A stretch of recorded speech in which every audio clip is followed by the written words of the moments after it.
Halos parang 4 lanes eh, oh. Ilang lanes ba yan? Oo nga, 4 lanes. Kaya naman pala guys, dinadayo. Ganda ng ginaang kamundukan na to, oh. Eh, hindi na ako magtataka guys kung bakit to dinadayo.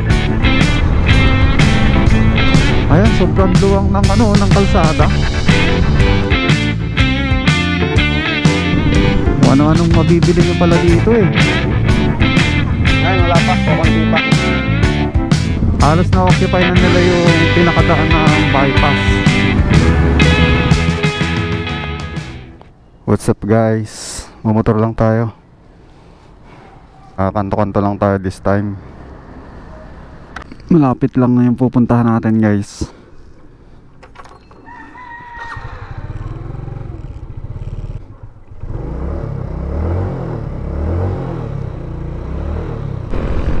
Quick ride lang guys sa bayan. Bayan lang tayo ngayon. Malapit lang. Meron lang tayong pupuntahan na medyo special na lugar. And sa mga bago ay please subscribe if you want. Pupuntahan lang natin ngayon yung nagbabiral na bypass road. Lately lang po kasi merong inopen na bypass road dito sa aming bayan. Sobrang dumadami na kasi yung mga nagtitinda sa may tabi niya, doon mismo sa bypass road. So titignan natin kung ano yung sitwasyon ngayon doon. Hindi pa kasi natin nakikita eh. Mabuti ngayon mapuntahan natin habang viral pa, no? I'm just curious lang kasi kung anong meron, bakit viral na viral siya sa social media, especially sa Facebook. And hapon na rin pala guys, mas maganda kasing gantong oras talaga pumunta dun eh. Dito na tayo guys. Sa pinakamalubak na daanan dito sa amin. Ayan, natignan nyo, sobrang lubak.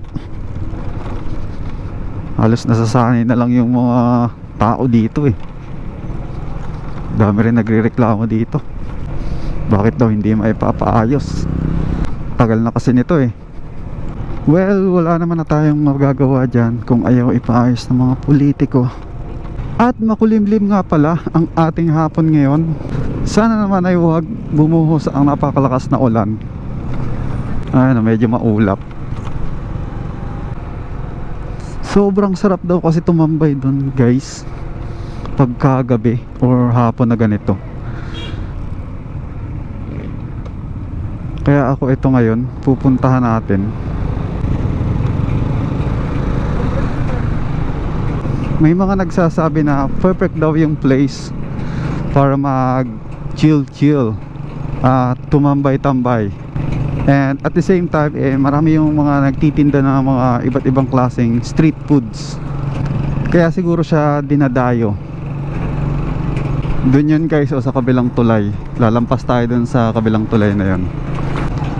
Dito na pala tayo sa kasentrohan ng bayan namin. Bayan po to ng Labo, dito sa Bicol region. At medyo excited na ako guys kung ano bang makikita natin doon. At kinakabahan rin ako ng konti kasi unti-unti nang pumapatak. Sana naman ay wag tumuloy.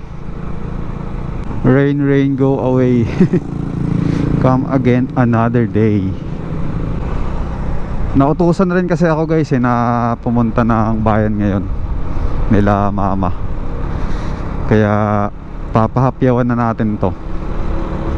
And mamaya na lang tayo bumili ng pinabibili nila pagkatapos nating ma-explore tong bypass road. Actually pwede naman sana tayong mag-shortcut kanina doon sa may kasentrohan. Kaso mas pinili ko kayong idaan dito para makita nyo ng buong buo yung bypass road, yung kabuuan nya, yung simula ba. Parang ibang klase yung weather natin ngayon, no? Parang ang usok ng ayan, no? Parang bumababa yung mga ulap. But anyways, dire-diretso lang tayo dito sa ating pagmumotor. Medyo malapit na tayo. Ayan, may bago ring shell dito. Wow. Ito na. Ito na yun. Kanan na tayo dito, guys. Marami pa kayang tao. Ito yung simula ng bypass road. Oh, di ba? Wow, what a beautiful place. Kaya naman pala, guys, dinadayo sa taglay nitong pambihirang tanawin. Ayan. Ayan, sobrang luwang ng ng kalsada. Halos parang 4 lanes eh, oh. Ilang lanes ba yan? Oo nga, 4 lanes. Tapos bypass na bypass siya kasi yung mga dadaanan ninyo eh mga ayun, nature. Mga kakahuyan, kagaya niya may mga ilang buildings pero pakonti-konti lang. Yun naman nakikita nyo dun, guys. Yan yung maraming establishment na yan. Eh yan, sementeryo.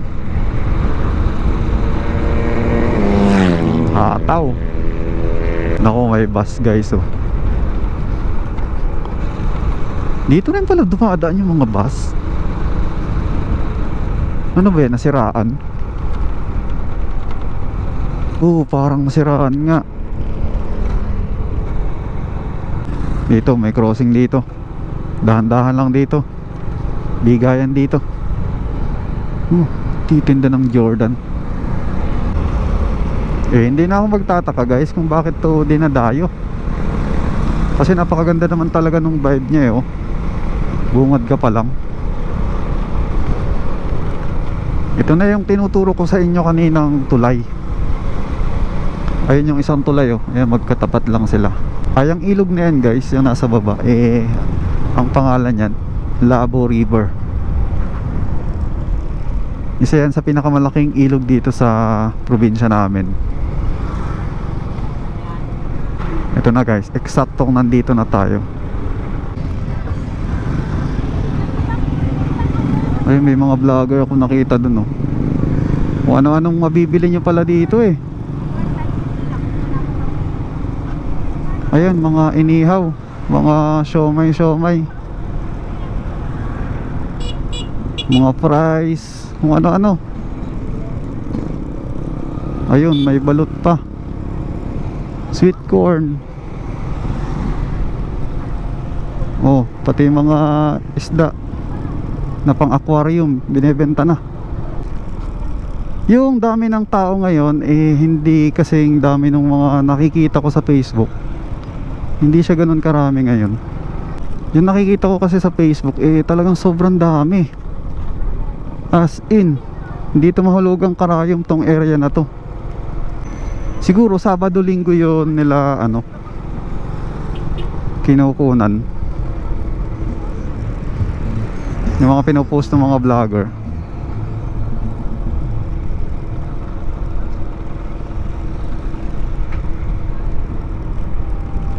Kaya sure ball na Sabado Linggo talaga maraming tao dito. Ngayon wala pa to. Siguro puntahan natin pag Sabado. Try natin.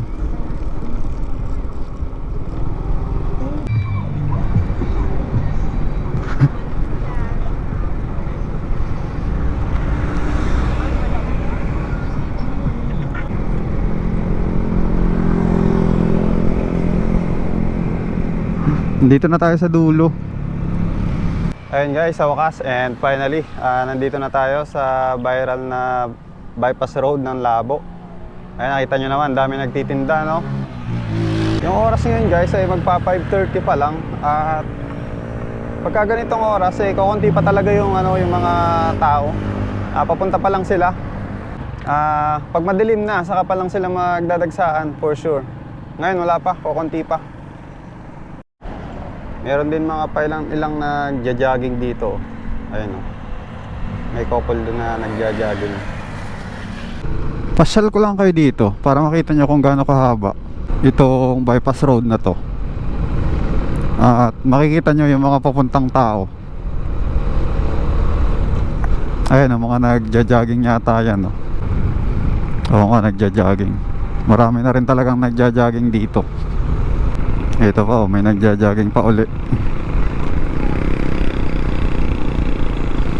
Ang sarap naman kasi talaga mag-jogging dito. Open area siya, oh. Wala kang ibang makikita kundi yan, oh.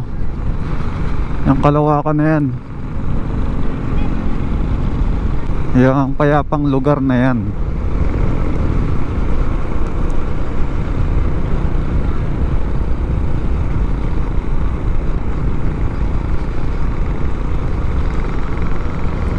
At sa pagkaalam ko guys, ito ay may habang 5.3 kilometers itong bypass na to. Sobrang konti lang ng mga bahay niya sa paligid. Ano pa, ilan-ilan lang.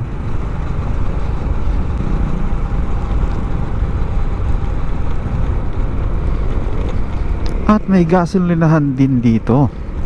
Ayan, magkaharap, oh. Mahaba siya, ah.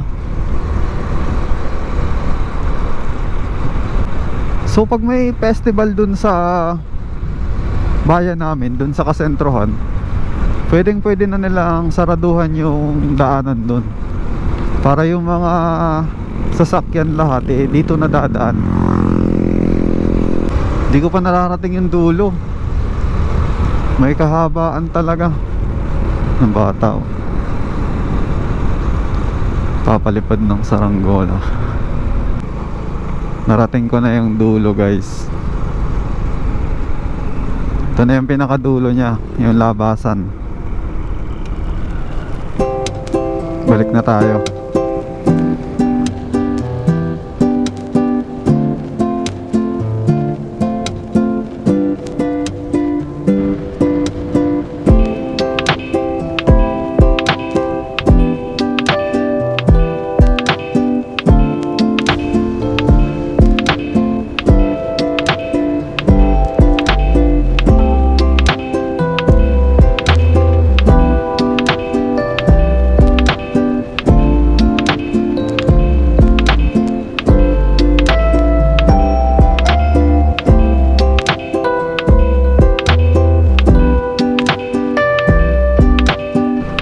Tignan nyo yung view dito.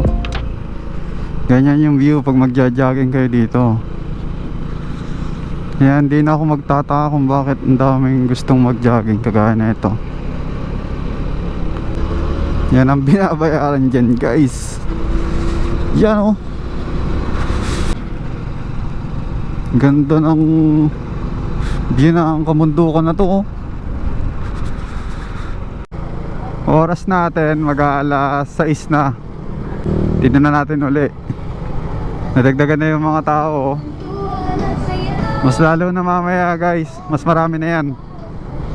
Ngayon wala pa talaga, oh. Maigsi pa lang, oh. Tignan nyo yung dami ng mga motor sa sasakyan dito, oh. Halos na-occupy na nila yung pinakadaan ng bypass. At ayan, oh, kailangan na rin ng mga persa ng mga katatanodan para ma-maximize yung traffic. Sana naman walang ma-aksidente dito, kasi ito nga po ay bypass road, eh. So natural lang na mabibilis yung sasakyan dito. Eh paano na lang kung mayroong aanga-anga dyan, oh, biglang tumawid. Kaya yan, ang dami nang nagbabantay ng mga authorities. Dami, oh. Ayun, ang dami nang papunta. Tsaka yung kalsada dito, tingnan nyo, wala pang ka-markings kasi nga ito ay bagong gawa pa lang. Kaya dapat yung mga sasakyan magdahan-dahan na lang, eh, pag dadaan dito sa bypass road. Especially dun sa parte ng mga mga nagtitinda ng pagkain. Kasi nakakatakot, malapit sa disgrasya talaga.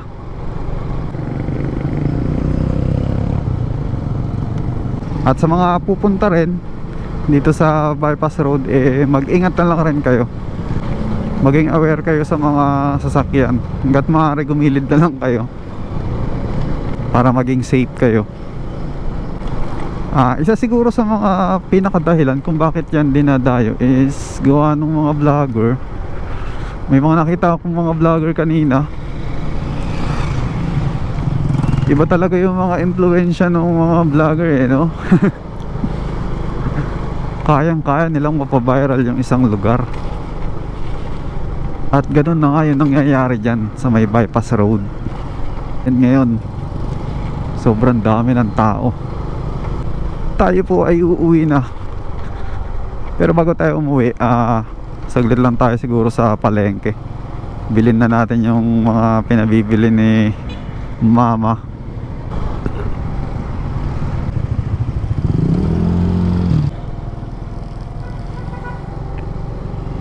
Ito guys yung yung tindahan ng mga pagkain talaga dito sa bayan namin. At hindi na siya ganun kadami. Gawa nga nung bypass. Doon na sila pumupunta yung mga nagtitinda. Sobrang trending kasi. Meron pa rin naman kaso hindi na kagaya nung dati. Nagsipagpuntaan talaga dun. Sobrang viral. Natutuwa na ako guys sa pictures ng Suzuki Smash na naka-auto on na yung yung ilaw. Ayun ngayon nagagamit ko. Kasi minsan tayo mga rider hindi na tayo minsan aware na magbukas ng ating mga headlight. Minsan nakakapag-drive tayo na ito medyo madilim na patay pala yung ilaw natin, nakakalimutan nating buksan.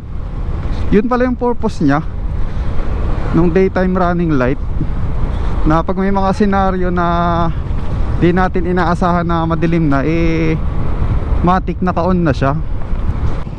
At yun na lang muna guys para sa ating vlog for today. So sana napasaya ko naman kayo dun sa pag ride natin sa bypass. Patambagal nito. At sa mga bago dyan sa aking channel, please pasubscribe naman ng ating channel. Parang awa nyo na. Gusto kong ma-monetize. And abangan nyo ulit ako sa ating susunod na vlog. Peace!